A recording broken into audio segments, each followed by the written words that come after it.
Same question as last time? I stared across a round table at my Friday night regular, Rita. She was pretty, trendy, and young enough that hanging out in a fortune-teller's studio having her cards read on what was most Seattleites' go-wild night out struck me as a little odd, especially considering that Rita always asked the same thing. Will I fall in love this week? Maybe, but she wouldn't find it in the back of my tattoo parlor where I moonlighted with my tarot deck. I didn't even need my cards to tell her that. If I had $50 for every time somebody asked me a variation of the love question, well, actually, I did have a 50 for every time, and it more than paid the bills. 9 out of 10 clients returned because I'm that good, because my cards are legit. Made them myself. Because I'm a Nedgerette, a god of time, or a goddess, and I'm really more of a demi-goddess if we're getting technical, descended from the ancient Egyptian god Ra, and my soul is jacked into the time stream. Sort of. Rita sighed, resting her chin on her palm and tapping the side of her jaw with nails polished a vibrant indigo. I guess I'm pretty predictable, she said, laughing dryly. Only you and the rest of humanity. A species I didn't belong to anymore, hadn't for nearly 2 decades. I shuffled my hand-drawn deck of tarot cards one more time, then slid it across the pentagram seared into the tabletop. The symbol was purely atmospheric, but clients appreciated the witchy vibe. Cut, I told Rita.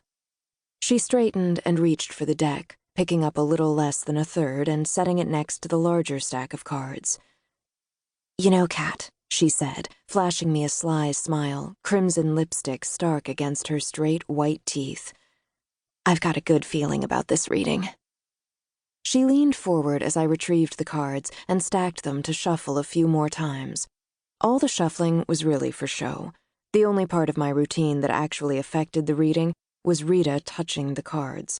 So long as they contacted her skin, her DNA, the spread would fall the same way regardless of whether I shuffled the cards 5 times or 50. It's not magic, exactly. Magic doesn't exist, not really. But what I can do, what my people, the Nedgerettes, can do, tapping into the primal universal energies, is as close of a thing to magic as exists in the real world. I've got a good feeling too, I say, tapping the edge of the cards on the table to straighten out the deck and flashing Rita a quicker, slyer smile. Not that I could actually sense anything from the deck, that wasn't my gift. But Rita didn't know that, and it wouldn't hurt her to have a little faith. My gift lies in the ink itself. Everything I draw has a tendency to take on a life of its own, revealing hidden truths about the past, present, and future, connecting dots that otherwise seemed unrelated.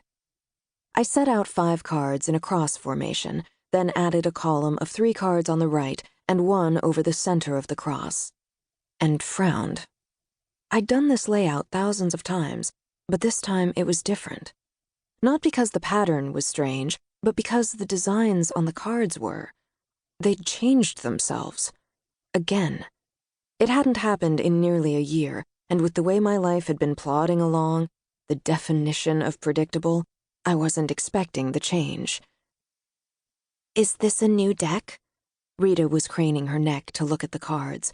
She'd been coming to me for 6 months now, maybe a little longer, and she'd seen every card in the deck at least once. They look... She tilted her head to the side, eyes squinting. I don't know, darker? I shook my head and glanced at her briefly before resuming my study of the cards. It's the same deck. I just tweaked them a bit. It was a lie. They'd tweaked themselves. The designs on the cards were actually a reflection of me, of my past, present, and future. They'd gone through 3 major overhauls since I first created them a couple years ago, always when something major was causing upheaval in my life, but they'd been relatively static for the past year or so. Probably because I'd been relatively static during that time. It didn't bode well for whatever was to come. I suddenly felt like a live wire, channeling so much sickening dread that my body practically hummed with it. Something would happen, and soon, and there was nothing I could do to stop it.